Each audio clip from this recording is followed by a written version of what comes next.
Greetings and welcome to our series of weekly devotionals. We've reached the midweek Wednesday offering in our series as we look at a passage in the book of Acts this week. I was in a conversation with someone a couple of weeks ago, and they were talking about some kind of politician in California, some kind of government mandate that was dealing with social justice, and this person referred to the state as the communist state of California. And it just reminded me of how many church people I've known over the years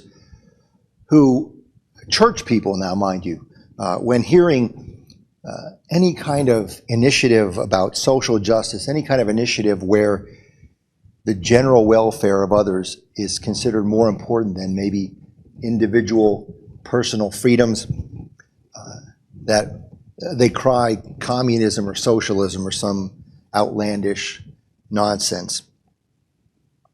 And I want to say to these people when they scream these kinds of things, have you ever picked up a Bible? Have you ever actually opened the pages? And especially, have you ever read the book of Acts?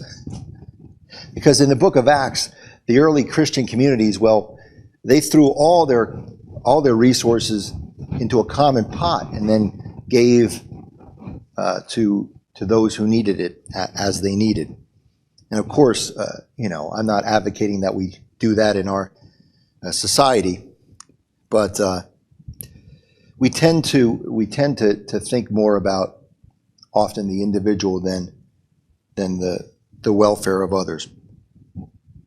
And actually, the story in the book of Acts, the depiction of those earliest Christian communities probably was regarded as pretty crazy even back then, because in the ancient world in which the book of Acts was lived out, the tendency of those with wealth was to hoard their resources. And that sounds kind of familiar. I think there are many messages in our current society that advocate a similar approach, to hoard and to not share. But just before this story of Tabitha is written, there's a story about two other characters, Ananias and Sapphira. They're persons of means, of wealth, and they don't share, they hoard their resources, and it doesn't turn out so well for them. It leads to loss, and fear, and eventually death. Now, Tabitha is a person of wealth and means, a very prominent person in the community, but as the story tells us, she was devoted to good works and acts of charity.